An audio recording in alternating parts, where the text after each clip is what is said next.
Puna police સ્ટેશનના છેતરપિંડી તથા બનાવટી દસ્તાવેજના ગુનામાં છેલ્લા 14 વર્ષથી નાસ્તા ફરતા આરોપીને પકડી પાડતી ઝોન 1 એલસીબી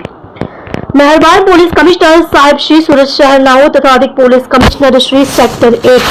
તથા નાયબ police commissioner Shri Alok Kumar zone 1 Surat શહેરનાઓએ નાસ્તા ફરતા આરોપીઓ શોધવા આપેલ સૂચના અને માર્ગદર્શન અન્વયે ઝોન 1 એલસીબી શાખાના પોલીસ માણસો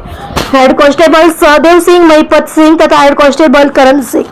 શંકરસિંહ નાઓની સંયુક્ત બાતમીના આધારે નામે સંજય ઉર્ફે કાલી કેશવભાઈ નવાપરા પટેલ ઉંમર વર્ષ 50 ધંધો દલાલી રહે A/301 સમય રેસિડેન્સી ક્રિશ ગોલ્ડ સોસાયટીની સામે ડીમાર્ટની પાછળ નિકોલ અમદાવાદ મૂળ ગામ ઠાસા તાલુકો લાઠી જિલ્લો અમરેલી નાને પકડી પાડેલ છે। આ કામે ફરિયાદી શ્રી અજયભાઈ પ્રવીણભાઈ પટેલ રહે ગોડધર રોડ સુરત નાઓના પિતાજીએ 2/2/1994 ના રોજ તાલુકો 84 જિલ્લો સુરતના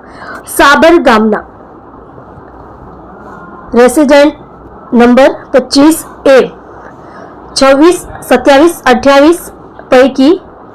જેનો બ્લોક નંબર 18A અને જેનું ક્ષેત્રફળ 1/14-33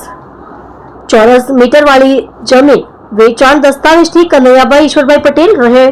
સરિયા હેમત સુરતનાઓની પાસેથી રૂપિયા 1,49,999 માં ખરીદેલી જે જમીન ફરીની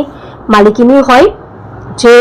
જાણવા છતાં ફરિયાદીની માલિકીની કિંમતી જમીનનો ખોટો અને બનાવટી ફોર્જર્ડ પાવર ઓફ એટર્ની તારીખ 9/3/2000 ના રોજ કિશોર હરસુખભાઈ નિમાવત નાઓએ બનાવી તેનો સાજા તરીકે ઉપયોગ કરી સંજયભાઈ ઉર્ફે કાલી કેશવભાઈ નવાપરા તેમજ અન્ય બીજા આરોપીઓએ ફરિયાદીની જમીનનો વેચાણ દસ્તાવેજ કરી આપી સરકારી કચેરીઓમાં ખોટા દસ્તાવેજો હોવાનું જાણતા હોવાનું છતાં